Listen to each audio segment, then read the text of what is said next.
Hola, bienvenidos a un episodio más de Tierra Conciencia. Hoy vamos a hablar de un tema muy importante que es la glucosa y también el estado de ánimo que se ve afectado por este tema. Tengo el gusto de introducir a una persona que admiro mucho, que por azares del destino compaginamos en este espacio. Yo llegué como paciente y ahora ya estoy aquí entrevistándola.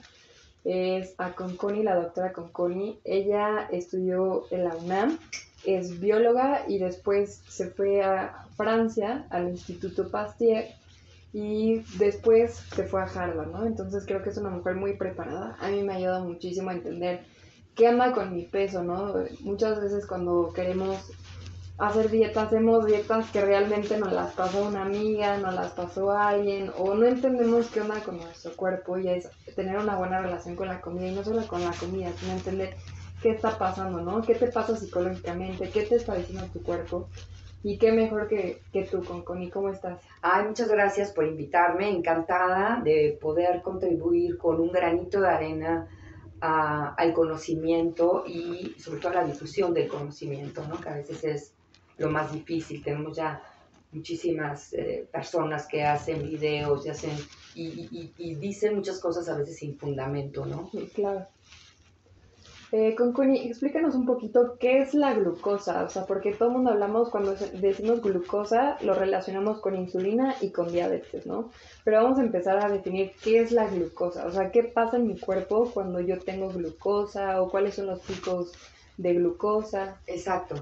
Aquí la parte importante es que los carbohidratos, vamos a irnos desde la base, pueden ser monosacáridos, es decir, moléculas de carbohidratos solas, como es Ujú. la glucosa o la fructosa. Pueden ser disacáridos, por ejemplo, que es la sucrosa, el azúcar de mesa, una molécula de glucosa con una de fructosa agarradas en la mano. Que es la lactosa, el azúcar de la leche, que es una molécula de glucosa y galactosa agarradas de la mano. Entonces, estos son disacáridos. La glucosa es un monosacárido, es la unidad más pequeñita que tenemos de un carbohidrato. Y tenemos polisacáridos, como puede ser el almidón, una tortilla, el pan, la pasta, ¿no? Donde son muchas moléculas de glucosas agarradas de la mano. El problema real es que cuando yo como sucrosa, que es un disacárido, o como un polisacárido, que tiene muchas glucosas, estas glucosas van a entrar solitas al torrente sanguíneo, no van a entrar, no pasan. Entonces hay que cortarlas y entran solas como una molécula de glucosa o como una molécula de fructosa.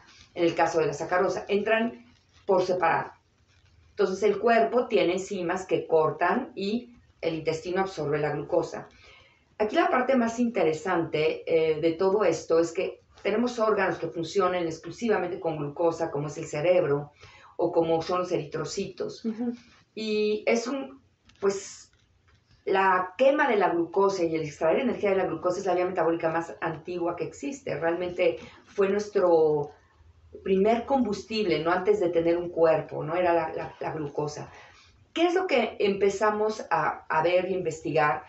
Es que esto de si como engordo y dejo de comer en flaco, se queda muy corto en calorías. ¿Por qué? Porque yo me puedo comer una manzana que tiene, vamos a poner 100 glucosas, y cambia muchísimo si está, por ejemplo, esa misma manzana hecha jugo. Tiene las mismas 100 glucosas, tiene las mismas calorías, tiene lo mismo igual. Pero ¿qué es lo que está cambiando? La manera en cómo entra a mi cuerpo. Ujú. Entonces, la manzana la tengo que masticar, la tengo que licuar, el estómago, y ese proceso toma tiempo, va a entrar lentamente. Pero cuando es un jugo, pues yo le estoy ahorrando pasos al proceso digestivo. Ya no trituro con los dientes, ya no licúo con el estómago. ¿Y qué pasa? La entrada es muy rápida. Entonces, cuando el azúcar entra muy rápidamente, el cuerpo sabe esa velocidad. ¿Y qué dice? Yo no sé si viene una glucosa o dos o tres o mil, pero si vienen muchas muy rápidamente, este azúcar se puede concentrar en el torrente sanguíneo y entonces pues me puede fundir el cerebro, me puede dar un coma diabético por exceso de azúcar. Entonces, ¿cómo se protege el cuerpo de esto? Genera más insulina. La insulina es la hormona que se utiliza para pues, tocar la puerta y que se abran los receptores GLUT4, que son las puertas de Ujú. entrada de glucosa a la célula.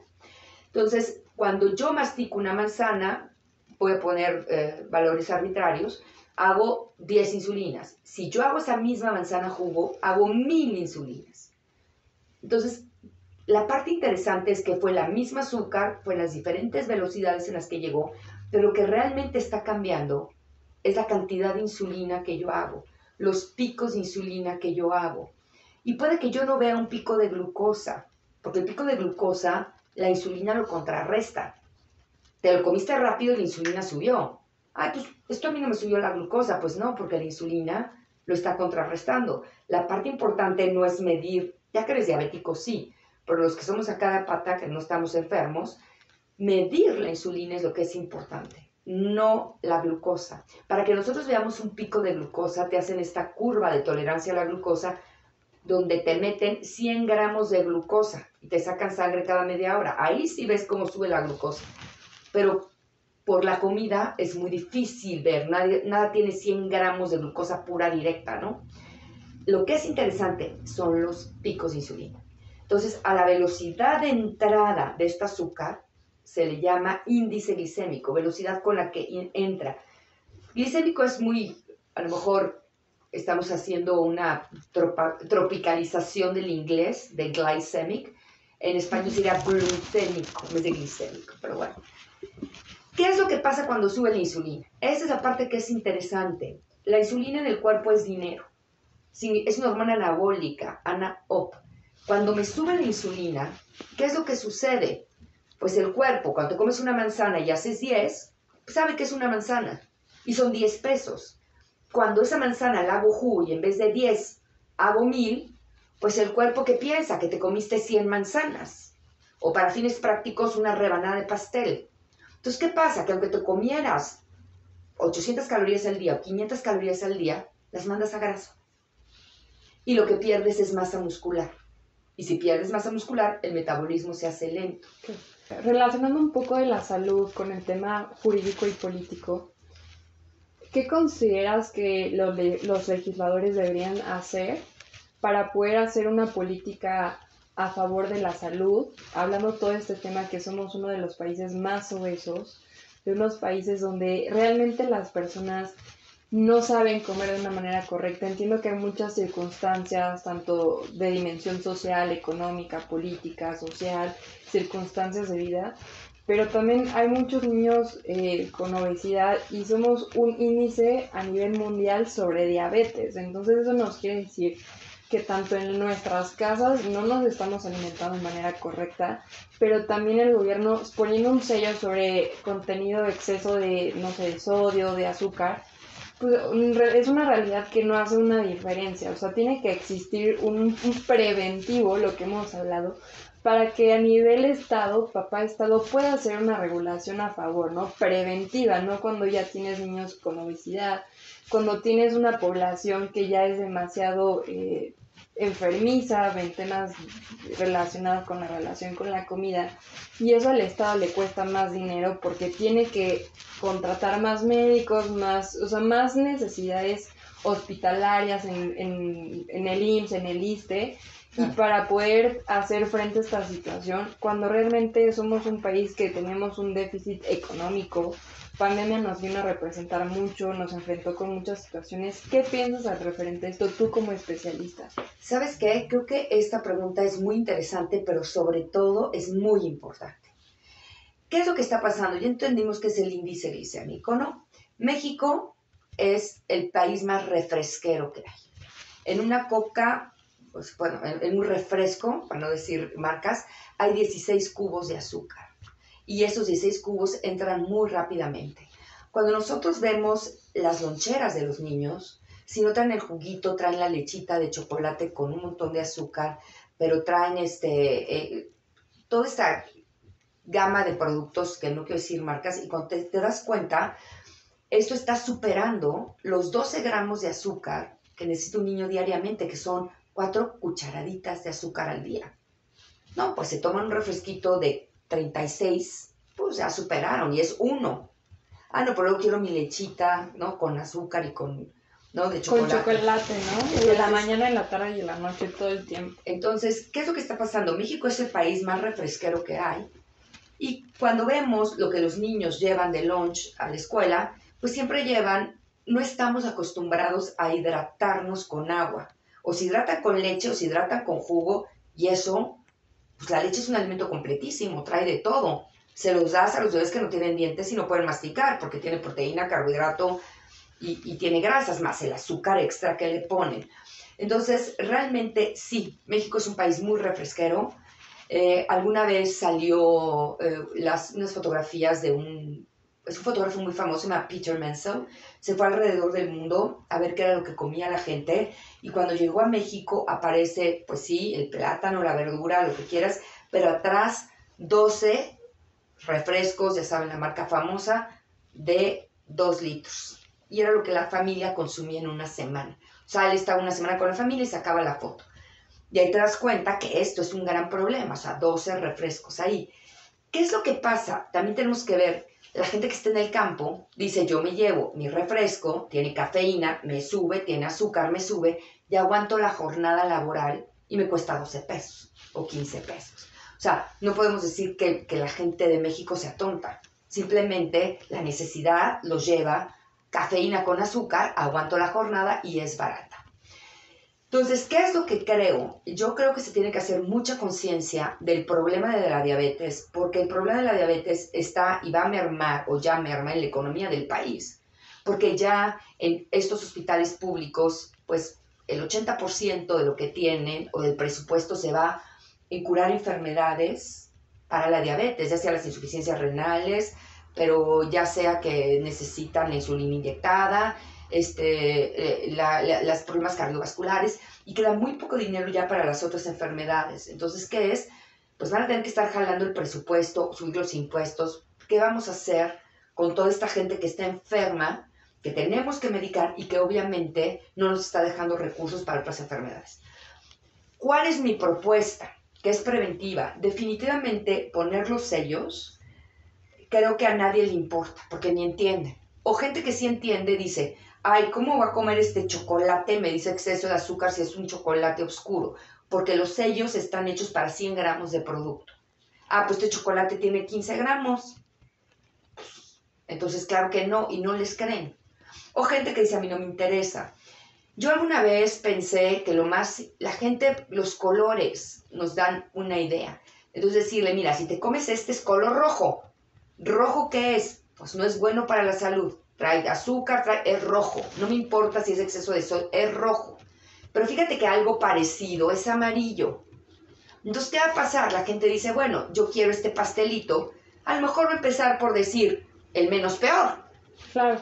¿No? En vez de irnos a los extremos. Pero yo lo haría por colores. Pero ¿crees que las industrias, tú sabes perfecto que el mundo empresarial y político y las asociaciones tienen que trabajar en conjunto para poder generar políticas públicas, ¿no? Pero ¿no crees que el sector empresarial, que con la venta de sus productos se ven afectadas sus ventas, entonces va a haber un problema con el gobierno de, hiciste esas etiquetas, entonces me están mermando mis ventas, mis trabajadores? Es todo un sistema, ¿no? Sí, totalmente, totalmente. Alguna vez dije, la comida procesada no es healthy, es tasty. Pero, ¿qué es lo que pasa? Pueden hacer opciones que sean un poco más saludables y también pueden poner las dos opciones. Y más baratas, ¿no?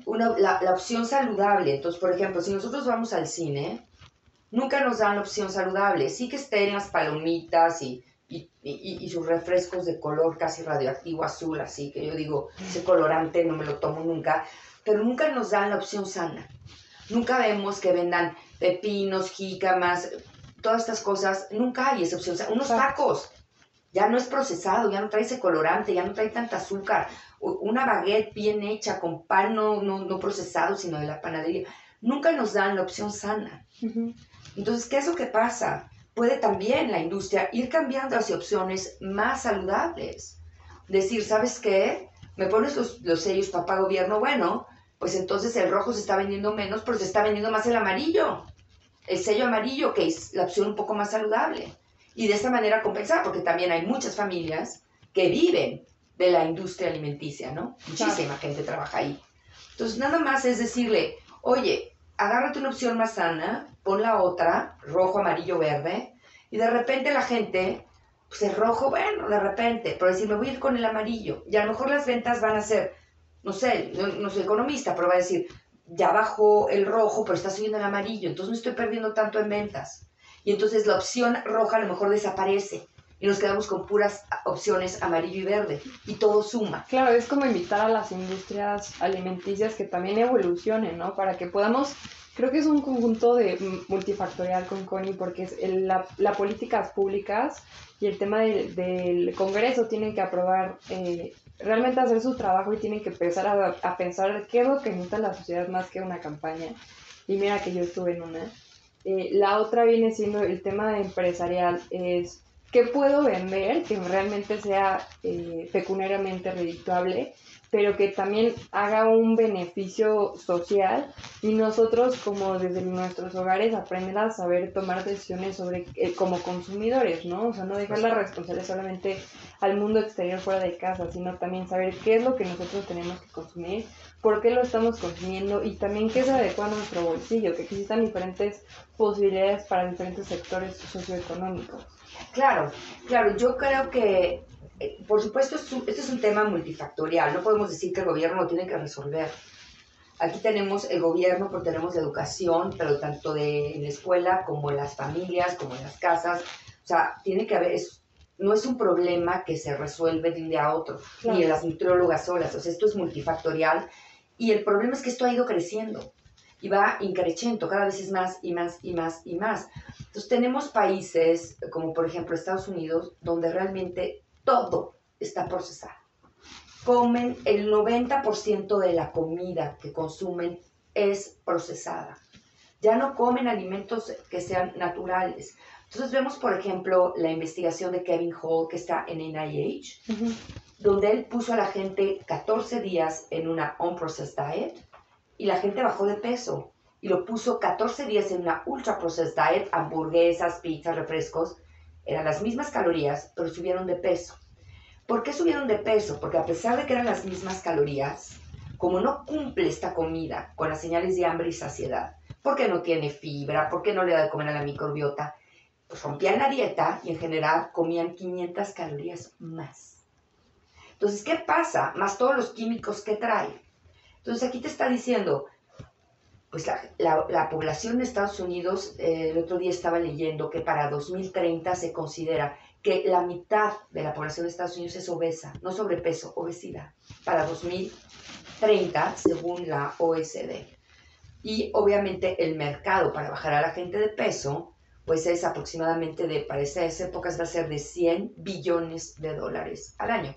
Entonces tienes pues a la industria farmacéutica metiendo curitas, ¿no? Inyecciones que te quitan el hambre, pero tienes a todos tus suplementos y todas estas cosas que son curitas que son temporales, cuando la solución es enseña a tu población a comer pues, como se comía antes, adecuadamente. Claro. Y todo esto, en el abstract que me mandaste, me llamó muchísimo la atención el impacto que tiene el estado anímico con las relaciones del índice glucémico, ¿no? O sea, eso es súper interesante. Sí, ese es, ¿qué es lo que pasa, no? Yo tengo la entrada de glucosa muy rápidamente, llega al cerebro y esto me da un high, porque el azúcar es 4 veces más adictiva que la cocaína, entonces me da un high. Pero sube la insulina, lo que me como lo mando a grasa y ahí empezamos, es que no como nada, pues si te echas una botella de refresco, aunque engordas con rebanadas de aire, porque hiciste tanta insulina, porque entró tan rápido el azúcar, que así comas lechuga la mandas a grasa. Pero viene este high, sube la insulina, todavía me funciona la insulina y me baja el azúcar.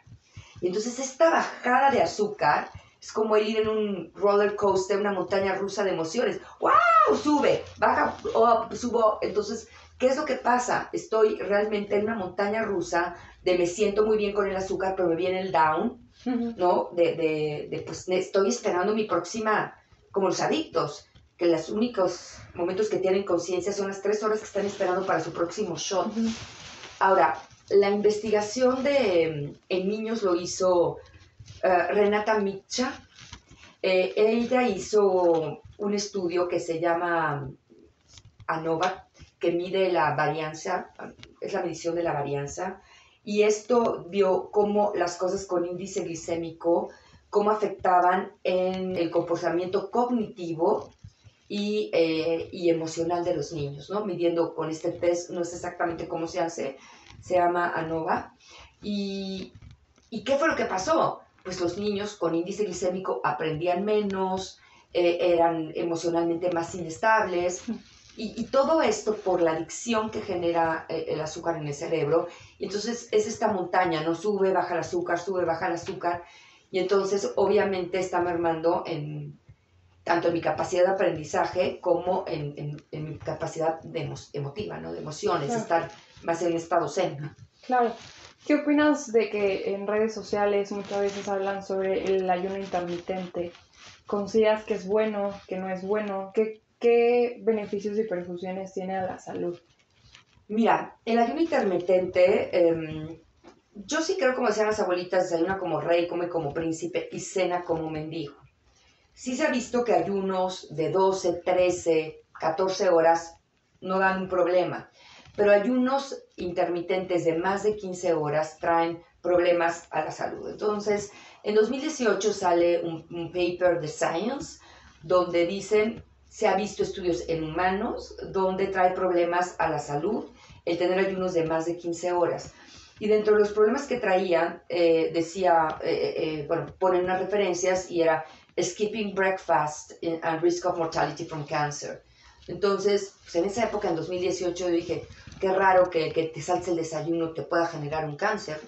Si al contrario, el cáncer necesita comida y aquí no estás comiendo. Y después venía otro paper que venía y decía que te puede generar enfermedades cardiovasculares. En 2022 estuve en un congreso que era Metabolism in Health and Diseases, donde tuve la oportunidad de ver la investigación de Eileen White. Eileen White es pues, una científica con un laboratorio, está en Nueva York, y ella se da cuenta que uno de los grandes descubrimientos que se ha hecho en estos últimos años es que el cáncer prende una vía metabólica que se llama autofagia. La autofagia está muy de moda. ¿Por qué? Porque las personas en redes sociales y con poco conocimiento bioquímico atrás empezaron a decir que esa era la fuente de la juventud.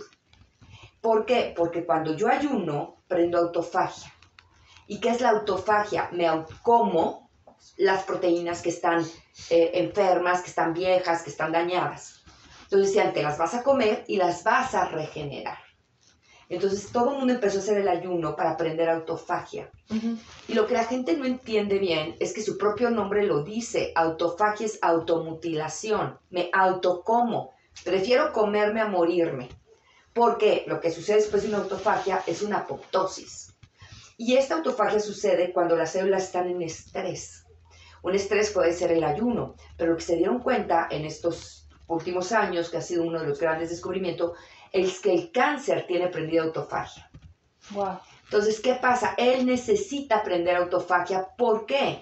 Porque lo que hace es reciclar los componentes de la célula para tener más aminoácidos, más proteínas, y de esa manera mantener el crecimiento y la sobrevivencia. Entonces, ¿qué es lo que pasa? Pues sí, una célula cuando está nutrida no prende autofagia. Cuando está en inanición, la estresas y prende autofagia. Si tuvieras alguna célula con cáncer por ahí, esa célula va a utilizar inclusive la autofagia de la célula no cancerosa. Wow.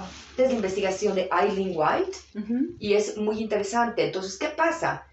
Yo creo que no va a tardar mucho en que empiece a salir ya en las noticias. Por favor, estos ayunos de más de 15 horas no se deben hacer. Ahora, a nivel metabólico, ¿qué pienso yo?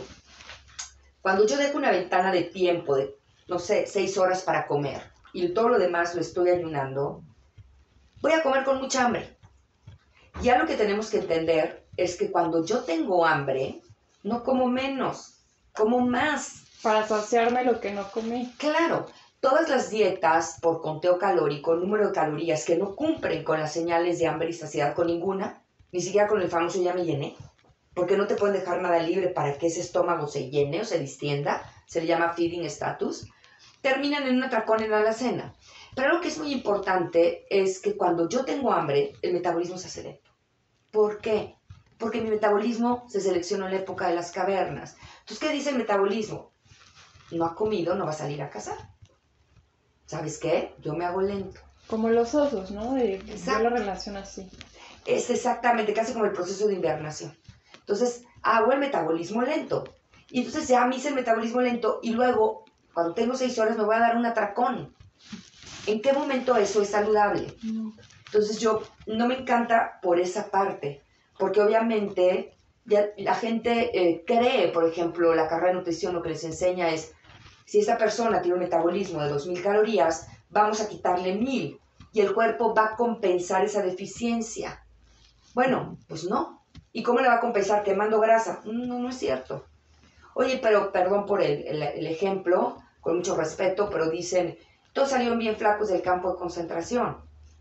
Sí, porque no comieron, pero yo lo que hice con mis alumnas fue inventarnos un paciente que entró, que medía unos 70, que pesaba 80 kilos, por Harris Benedict calculamos el metabolismo, generalmente comían, buscamos cuántas calorías comían, era de 250 a 300 por día, y entonces vimos que el déficit calórico que tenía era para bajar 2 kilos de peso a la semana, sí, pensando que la mitad fuera músculo y la mitad grasa. ¿Qué era lo que pasaba? A los 10 meses sus 80 kilos se habían desaparecido, porque 2 kilos por semana son 8 kilos al mes. O sea, a los 10 meses ya Te fuiste. Te fuiste, pero sin huesos y sin nada. Esa persona se hubiera muerto a los 5 meses. Entonces eso te está diciendo que el comportamiento de la bajada de peso no es lineal. No vas a compensar 1000 calorías todo el tiempo, no. No, porque nadie llega a pesar 0. Entonces, ¿qué es lo que pasa? ¿Por qué sobrevivieron tanto tiempo? Porque el metabolismo se empezó a hacer lento, lento, lento, lento, lento. Entonces, ¿qué pasa cuando yo hago todas estas dietas? Por supuesto, no tengo a alguien que me va a disparar si salgo a tratar de comer algo al refri, ¿no? Se me va a cruzar el refri y me voy a dar un atracón. Y entonces, ¿qué va a pasar? Con un metabolismo lento viene un rebote. Justo creo que esta pregunta la harían muchas personas.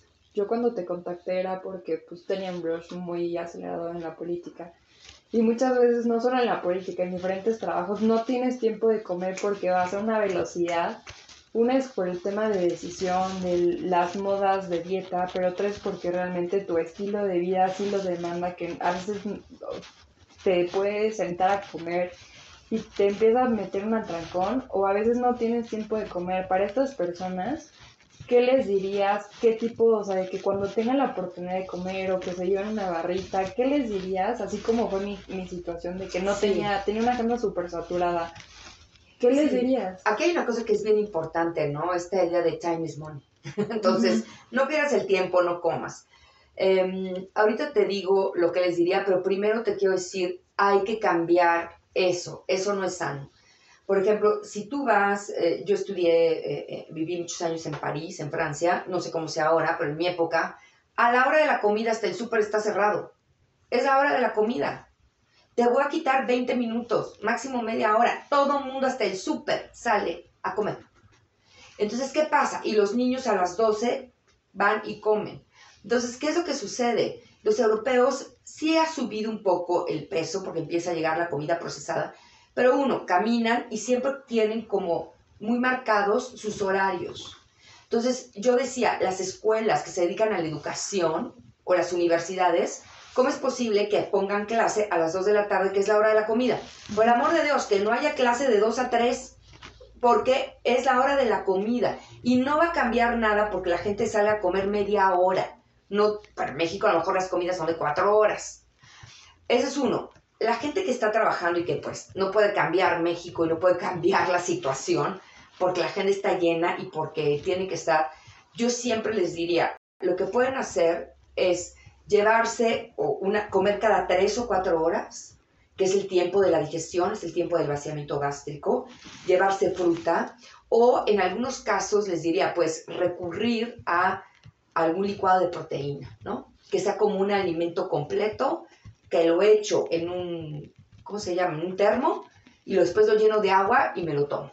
¿Alguna marca de proteína que tú sugieres o que debe contener una proteína para que realmente sea healthy? Mira, todas las proteínas, la que se sabe que se absorbe mejor es la proteína de suero de leche. Las que están a base de caseína se absorben mucho menos. Entonces yo diría cualquier proteína que sea whey protein, que sea de suero de leche, se absorbe mucho mejor. Y si lo voy a tomar a mediodía, tiene que tener un poco de carbohidratos. Entonces yo diría, hay licuados que tienen 20 gramos de proteína, 10 de carbohidrato, algo de grasa, es ya como una comida completa, ¿no? ¿Para qué? Para no llegar a esta hambre tremenda, para tener algo, para tener los nutrientes durante el día. Porque también viene esta parte de los relojes biológicos, ¿no? Somos animales diurnos. ¿Y por qué estoy ayunando en la noche y voy y me atasco, en la mañana y voy y me atasco en la noche? Mejor atáscate en la mañana y ya no cenes. ¿Por qué? Porque mi metabolismo, hay dos metabolismos, uno para la mañana y uno en la noche, pero el metabolismo en la mañana es muy rápido y es un metabolismo de carbohidratos. Por eso digo, si van a hacer el licuado de proteína, que tenga al menos de 5, 10, 15 gramos de carbohidrato. No estos de 0 carbs y solo proteína. En la mañana no, porque sí necesitamos los carbohidratos. Para el cerebro, para quemar grasa, obviamente, si no comes carbohidratos, la grasa no se quema. Y para estar activo, ¿no? En vez de esperarme a darme un atracón cuando el metabolismo en la noche es más lento. ¿Con qué te gustaría cerrar con Connie este podcast y con qué te llevas? ¿Con qué me llevo? Sí, o sea, de compartirle a las personas tu conocimiento. Ah, claro. Bueno, me encantaría cerrándolo un poco, pues con una parte más emocional. Creo que a todos nos gusta el chisme, a mí también. Entonces, sí, es verdad, estudié en el Instituto Pasteur, sí me aceptaron en Harvard Medical School, pero pues ya me he sacado muchos dieces y dije, me voy a sacar 0. Me reencontré con mi marido y ese postdoc en Harvard no lo terminé, por amor. Valió la pena, toda la pena. Tengo una familia maravillosa, tengo unos hijos maravillosos y valió la pena. Dejé la investigación por dedicarme a formar una familia y ese postdoc no la acabé, ¿no? Bueno, que lo sepa todo el mundo, no importa. Fue por algo bueno, ya tengo más de 25 años de casada, ¿no? Entonces pues sí, yo creo que la parte emocional es importante, ¿no? ¿Y qué me llevo para dejarle al público, qué me llevo yo de este podcast? Como empecé diciéndote, el poder contribuir a el conocimiento, creo, más científico, con un poquito más de bases, ¿no? Que estar diciendo, toma leche de alpiste o no sé qué, sin que haya atrás un background un poco más científico, ¿no?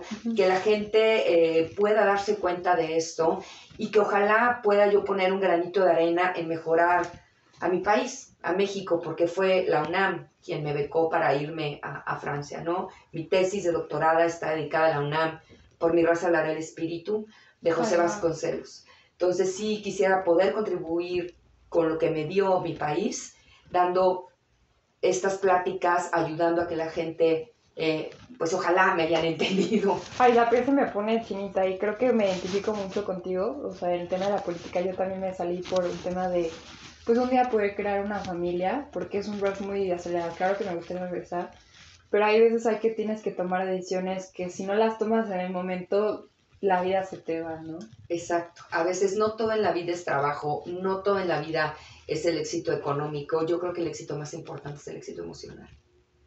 Muchas gracias, Connie, y gracias a todos por este episodio. Nos vemos en la próxima. Bye.